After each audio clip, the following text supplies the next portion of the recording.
The story you are about to hear is true. Only the names have been changed to protect the innocent. Fatima Cigarettes, best of all long cigarettes, brings you Dragnet.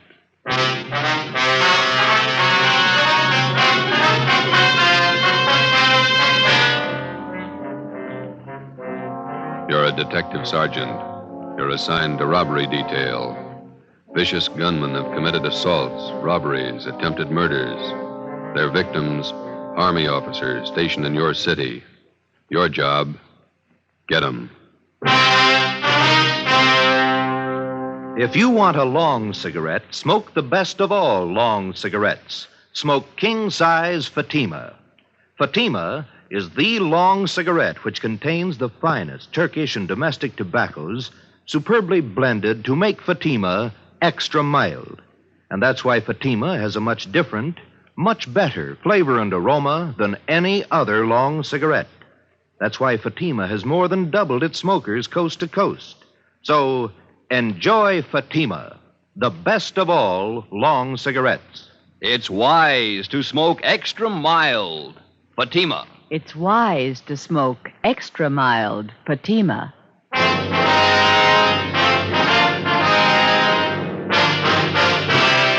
Dragnet, the documented drama of an actual crime.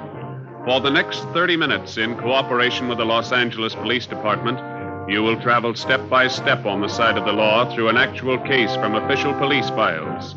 From beginning to end, from crime to punishment, Dragnet is the story of your police force in action. It was Wednesday, February 3rd. It was cold in Los Angeles. We were working the night watch out of robbery detail. My partner's Ben Romero. The boss is Thad Brown, chief of detectives. My name's Friday. It was 1:45 a.m. when we got to Highland Park Division. Booking desk.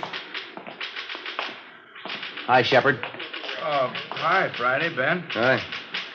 Brings you out here. We got one to book, Shep. You want to do the honor? Okay. Just a minute. Well, I sharpen this pencil. Right. All right, Jackson. Take it easy. Yeah. Relax, huh? Jerks. Okay. Yeah, let me get a new form in the machine. All right, what's your name? Roy Jackson. Address? 414 Alabama Street. Age? 23. Location of arrest? 1730 West Hill, the old Ranger Tavern. Ranger Tavern. Time of arrest? 11:25 p.m. Charge? Suspicion 211 PC. PC. Come on. Let's get this over with. Hey, you got lots of time. Let's check your property. All right, Jackson, everything out of your pockets. Put them on the desk.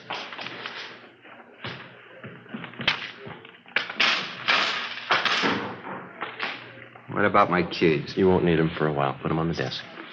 There. Oh, you forgot your watch. Take it off. All right. Yeah, that ring, too. Yeah. That everything? I'll shake him down. Yeah, that's everything. Okay, let me list it here. 1 brown man's wallet. Contents? I'll call them off to you, huh? Okay. 1 black pocket comb.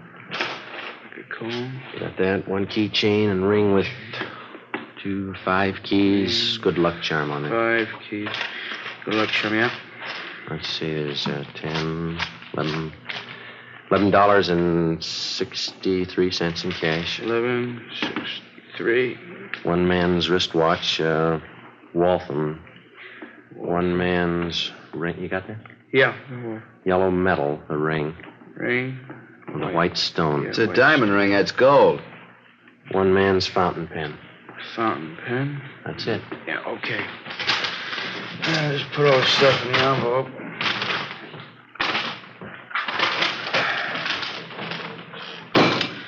Okay. Get me a booking number, will you, Jimmy? Here's a receipt for your stuff, Jackson. Itemized. Yeah. And here's your copy, fellas. Thank you, Shep. Murdoch, Yes, Sergeant? got one for you. You got a slip on? Yeah, here. Thanks. Let's go. Wait just a minute. You got nothing else to say, huh, Jackson? Been yapping at me for 2 hours. I told you all I'm going to tell you.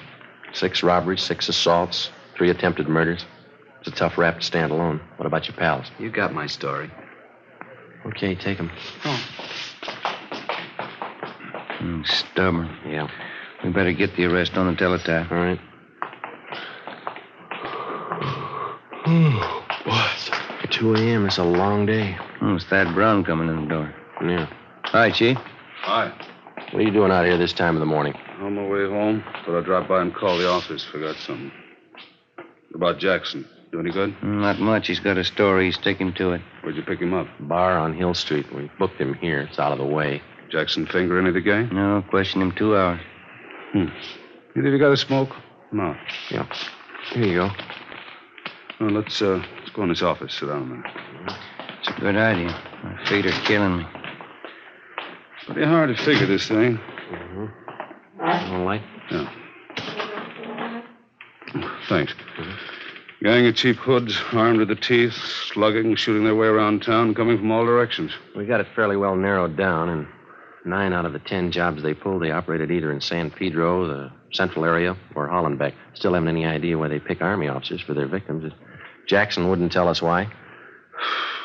The MO's still the same? They haven't switched? Not a bit. The hold-up men still dress as Army enlisted men. They steal a car, offer rights to officers, slug them, rob them, and shoot them. Same thing, 10 times over. Has the Army checked their personnel out at the fort? Keeping tabs on as close as possible. I don't think it's the work of any bona fide enlisted men, though. Well, we'll haul out Jackson and talk to him again in the morning. Maybe he'll be ready to tell us something by then. I'll stay after him. If you need any more men from Metropolitan to help out on this thing, let me know. Okay, Skipper. You better make that call and get home. Late. Yeah.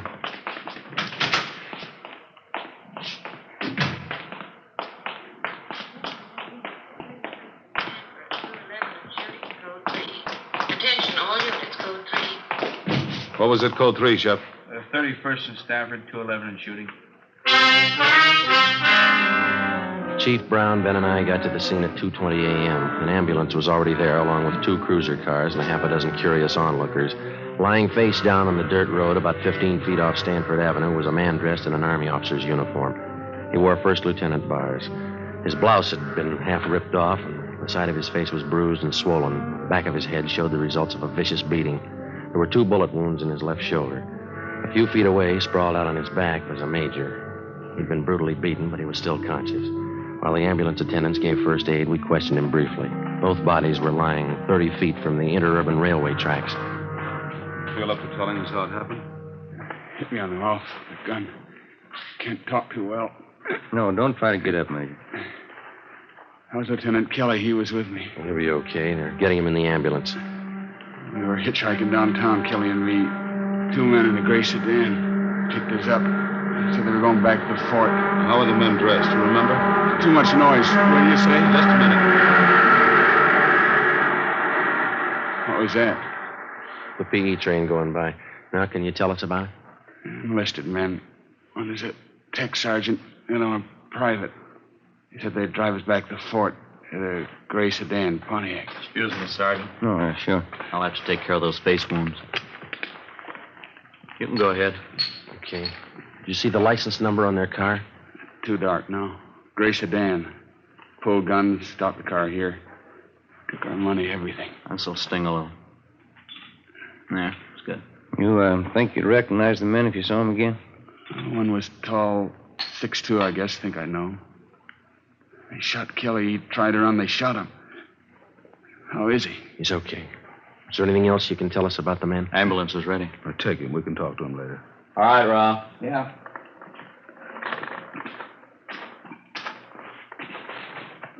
All right, easy. Okay, let's go. It's not getting any better. They sure like to cut him up, don't they? Pretty good set of footprints over there. Tire impressions. Better call the crime lab. Yeah. 2 men in a gray sedan. How does that match up? Same M.O., Army officers. Said one of the gunmen was tall. Mean anything to you? Well, most of the other victims gave us that description. Either the same tall guy works most of the jobs, or he's got a twin brother. The stats office make a run on the description for you? 4 different times. Nothing yet. I better get this new information on the air right away. Yeah. They steal a different car for every job, and the morning after we find the car, usually clean, No prints. This thing doesn't add up in my book. Army officers aren't loaded with... I said Army officers aren't loaded with dough. These punks are after something else besides money. What do you mean? Well, for every dollar they steal, they break a bone. How does that shape up to you? You think they like to draw blood? I think so. I think they're pointing for murder. What's the motive, Chief? Oh, forget the motives. I don't care what their reason is. Somebody's robbing and shooting. It's our job to stop them. What's the trouble with motives? How you mean? They always show up after the murder. 2:40 a.m. The crime lab crew arrived and went to work searching the area for evidence and taking casts of the footprints and tire impressions. The chief of detectives, Ben, and I drove back to Georgia Street Receiving Hospital in time to watch the doctor remove 2 .38 caliber slugs from the shoulder of one of the victims. From his ID bracelet, he was identified as Harold Kelly, 1st Lieutenant Signal Corps, U.S. Army. The other victim was Major Richard Farmer, Signal Corps. I initialed the slugs for evidence, and then we drove back to the crime lab and dropped them off. The next morning, before they were transferred to a military hospital for further treatment, we talked with Lieutenant Kelly and Major Farmer and filled out a robbery report and one for a crime against person. At 5 minutes past 10, we checked back into robbery detail. I better see if we can get a stenographer in here. There's a lot of paperwork to catch up on. Yeah, I'm going to have to learn shorthand. Romero, Joe? Yeah? Come in a minute, will you? Right. They picked up the gray sedan using that job last night. Where? Out on Laguna, about a block from Echo Park. They find anything? Nothing. The boys from Leighton Fingerprints called just before you came in. They dusted the car inside out. No luck. That Roy Jackson we picked up last night. Has homicide got the stakeout on his apartment? Yeah, Fremont and Tetrick. Nothing yet. What'd you find out at the hospital this morning? Well, we talked to Lieutenant Kelly and that Major Farmer again. They're still in bad shape. You have anything to add? No. We got their crime reports and a list of the property taken, gave it to pawn shop detail to put on the stolen property list. What are the hold-up men doing with all the stuff they grab? Watches, cigarette cases, men's jewelry? It's all on the stolen property list. Pawn shops have been alerted. It's not showing up. Robbery, Walker. Yeah, just a minute. You, Joe. Oh, thank you. Friday. Yelly. Yeah. We'll meet it. Bye. Lee Jones. He just ran a make on the 2 slugs they took out of the lieutenant's shoulder. Yeah? They came from the same gun that wounded 4 of the other victims. Figures. How about the footprint cast they took out there last night? No, it didn't work out. Lee said he tried matching him up with that set of prints we came across on that job Sunday. There's no match. Oh, hi, G. Bad. Sit down. Thanks. Fellow man yet, Walker? Not yet. Just going over last night's case. What do you got? Walker and I were talking over this morning before you two checked in about these hitchhike bandit jobs. Yeah. We tried everything short of a blockade to grab the hold-up men. It's obvious it's not working. How about the Army brass? They're doing all they can already. It's up to us. We're going to need more men and better coverage. What are you figuring on? System decoys planted around the city and every area these hitchhike bandits have been operating in. Gonna take a lot of men, isn't it? Be worth it if it pays off. About 50 or 60 men should do it. They'll be dressed as second lieutenants all the way up to colonels. They'll travel in pairs. They're going to bunk out at the fort? If we can arrange it, yeah. They'll be instructed to hitchhike their way around town. Bulk of them will operate between 8 p.m. and 6 a.m. What kind of support are they going to have? You men in robbery and homicide. I'll have a special detailed cars from Metropolitan Unit to help cover the unprotected spots. When does it start? Tonight. No use waiting. You fellas might as well pass the word down the line. No time off till the gang's locked up. Okay. We got to get those punks and get them fast. We got the men and the machinery, so there's no reason for not stopping them. No excuses. Understood? Yes, sir. Excuse me. Robbery, Walker. Oh, hello, dear. Yeah, I know, but I can't make that. Let's go, Joe. A little happy. You just go right ahead and you'll have to explain things I did. Here. What's that? A nickel. Call yours. 8 p.m., Thursday. With the permission of the commanding general, 6th Army, a total of 55 men dressed as Army officers spread out over the city to serve as decoys for the hitchhiked bandits. They were well armed, and they traveled in pairs. For the first night, it was the plan to concentrate in the central area, Hollenbeck and San Pedro. We started cruising the central area at 8 o'clock along with the rest of the detail. The time went slow. Midnight came. Still no sign. We waited out the rest of the night and the early morning. Nothing happened. We figured on some action on the weekend. Friday, Saturday, Sunday, nothing happened. It seemed like the hold-up men somehow had sensed the decoys and were staying under cover. Monday night, February the 8th, same thing all over again. 3 a.m. came and went. No sign. I'm kind of hungry. You want a hot dog? We can eat them in the car. No, you go ahead. Maybe a bag of potato chips. You want to see if I got them? Okay. I'll be right back. Yes, sir. Want hot dog? One. And give me a bag of those potato chips there, too, will you please? Okay. You want everything on that hot dog? Everything but relish. What's the matter? You don't like relish? No. Okay. Joe, come on. Hustle. You can skip that hot dog, Mac. What is it? Just came in. Catch the repeat. Attention all units. Attention all units. In the vicinity of Washington, Figueroa. A shooting. Code 3. Ambulance dispatch. Okay, hit the siren. Let's move.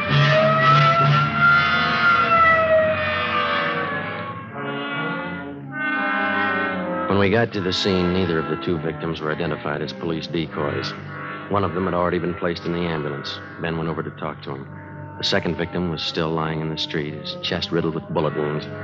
Two figures bent over him, an ambulance attendant and a priest. That heavenly Jerusalem where God shall wipe away the tears from your eyes, where there shall be no more sorrow, no more sickness, no more death, where you will live forever in possession of that happiness which the eye hath not seen nor the ear hath heard, neither hath it entered into the heart of man what things God hath prepared for them that love him. Same set up, Joe. Hitchhike man. Yeah. Well, the victim can't help us much. How about this man? Oh, wait a minute. In the name of the Father, and of the Son, and of the Holy Ghost. Amen. There's your answer.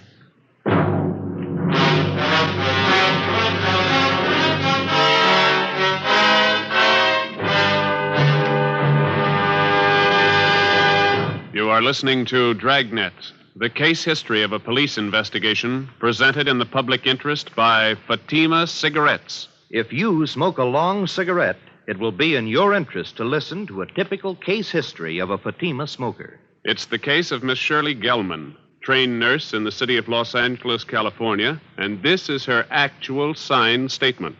Hospitals are short-handed these days, and nurses are working under pressure. I've found king-size Fatima just perfect when I'm off duty. They're extra mild, and even in the wee hours of the morning, Fatima tastes just fine. I urge all my friends to buy them. I agree. It's wise to smoke extra mild Fatima. And more smokers are discovering this every day.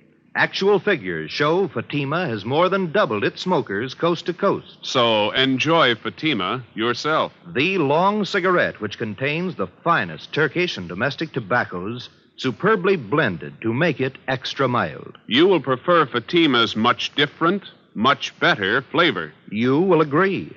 It's wise to smoke extra mild Fatima. It's wise to smoke extra mild Fatima. The best of all long cigarettes.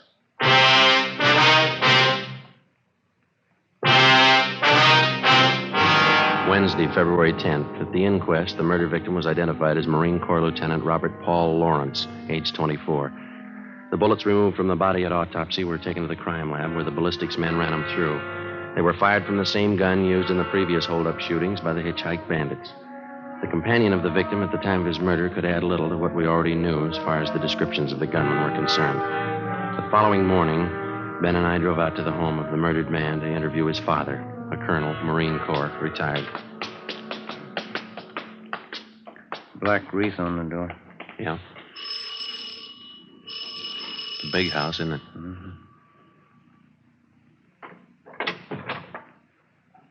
Yes, sir? Police officer, sir. This is Sergeant Friday. I'm Sergeant Romero.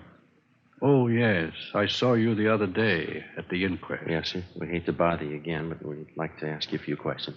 Yes. All right. Will you step in? Thank you. This way. He was a small man, well-built, with thick snow-white hair combed straight back and a neat white mustache well trimmed.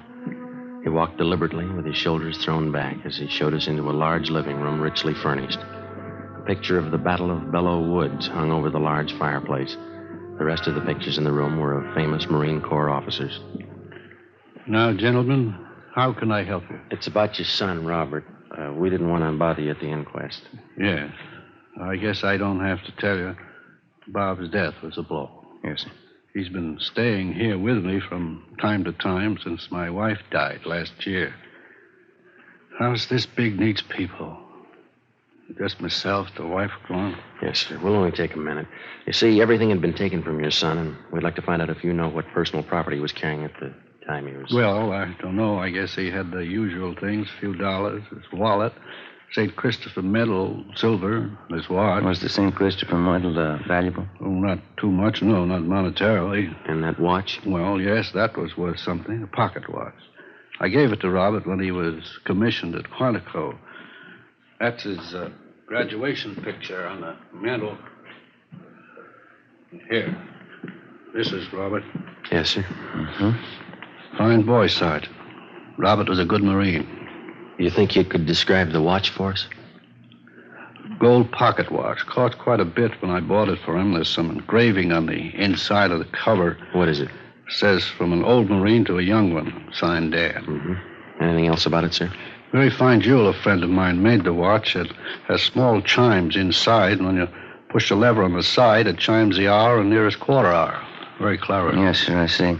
As far as you know, then, those are all the valuables he had with him. Yes. All right, Colonel Lawrence. Thanks very much. You don't have to rush off. Can I fix you a cup of coffee? Stay a while, won't you? I'm sorry, Colonel. We have to get back to the office. Oh. Well, let me show you to the door. I hope I've been of some help to you. You're not feeling too well. You've helped a lot, sir. Thank you. Thank you. Goodbye.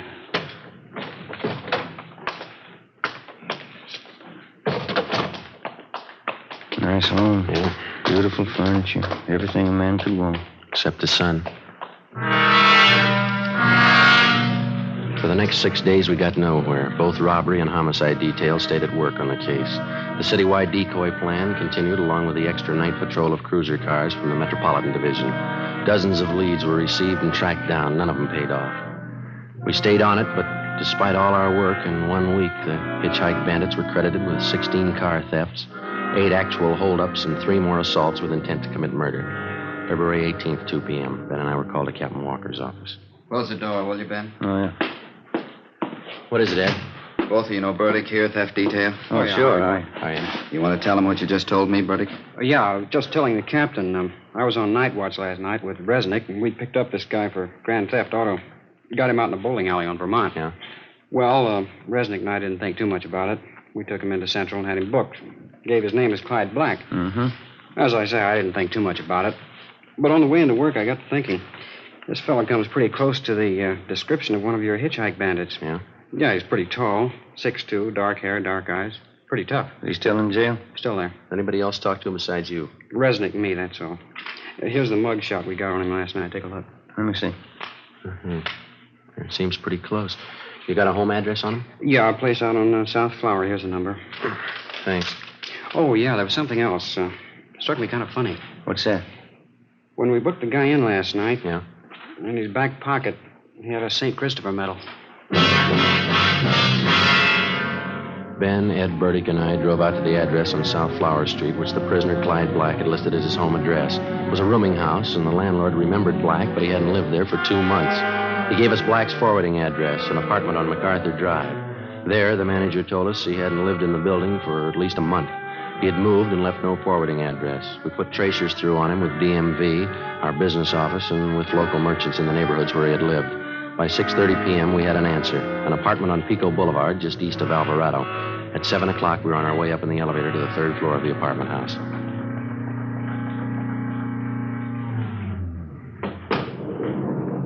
It's number 307. Must be down this way. Come on. Pretty run-down place. Musty. Yeah. This is it, 307. Somebody's in there. The apartments have back doors, Joe. You want me to cover it? Yeah, you better hustle. Right. Okay.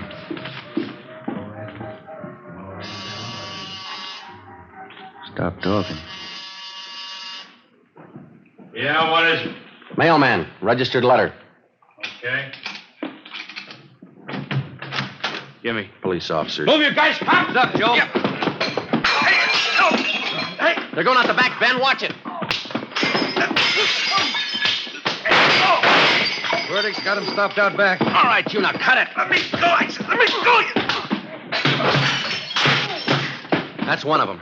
One more, Joe. Here, there were 3. All right, let's go inside. Come on. Come on. Yeah. That's all of them. Watch them, will you, Bertie? Yeah. All right, let's look around, huh? Yeah.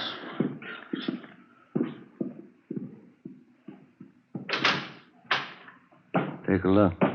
Yeah, enough uniforms for an army. Before we left the apartment, we searched it thoroughly and found dozens of personal valuables, watches, rings, and wallets. There was also a .38 caliber Colt. We took the 3 men downtown and booked them at Central Jail. Then we dropped off the gun that we found at the crime lab for a ballistics check.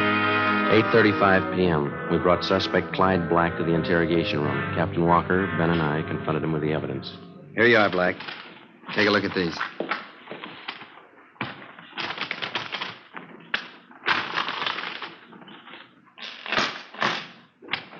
Well, they're not mine. We know that. Never saw them before. Watches, jewelry, wallets, they were found in your apartment, all of them. They were. Take a close look. Auto theft, that's all you got me on. Yeah. I won them. I won the stuff in a crap game. You must be lucky. Crap game, I tell you. That's how I got it, in a crap game. Why not do it easy, Black? Let's call a stenographer and get it over with. How much evidence do you want? I didn't do it. I get it. Interrogation room Friday. Yeah. All of them? Fine, thank you. Your gun, Black. They checked it. I didn't do it. Your gun killed that Marine. Your prints are all over it. It was one of the other guys, Max. Max, it was him. Him and Johnny. You ready to dictate a statement? Put them on the file. Why me? You talk to Max. Talk to Johnny. Ed, hand me that, will you? Yeah. Here. Thanks. We got this watch out of your apartment, too, Black. Where'd you get this? Which? This one right here, the pocket watch. I don't know. Don't tell us you won it in a crap game. It's not mine. I never saw it before. It's a beautiful watch. It's engraving on the inside cover. Yeah, look here. From an old Marine to a young one. It's not mine. Let me show you how it works. Push this lever here, see, on the side?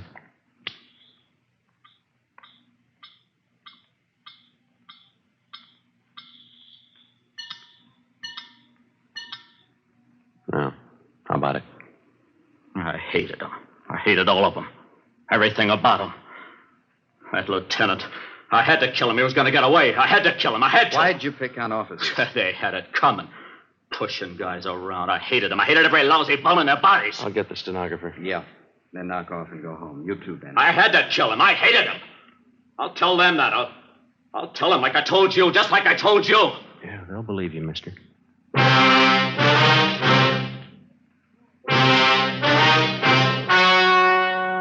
The story you have just heard was true. Only the names were changed to protect the innocent. On June 17th, trial was held in Superior Court, Department 87, City and County of Los Angeles, State of California. In a moment, the results of that trial. It's amazing how many long cigarette smokers are changing to Fatima. Here is the actual report. From coast to coast, king-size Fatima has more than doubled its smokers. Yes, more and more smokers every day are discovering that Fatima is the best of all long cigarettes. Long cigarette smokers find Fatima has a much different, much better flavor and aroma. Long cigarette smokers find that Fatima is extra mild because it's the long cigarette which contains the finest Turkish and domestic tobaccos superbly blended to make it extra mild. So enjoy extra mild Fatima, best of all long cigarettes. It's wise to smoke extra mild Fatima.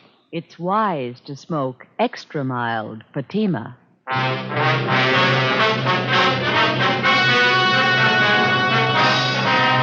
Clyde Black and the other 4 members of the Hitchhike Bandit gang were tried and convicted in Superior Court on 1 count of murder and several counts of robbery and assault with intent to commit murder.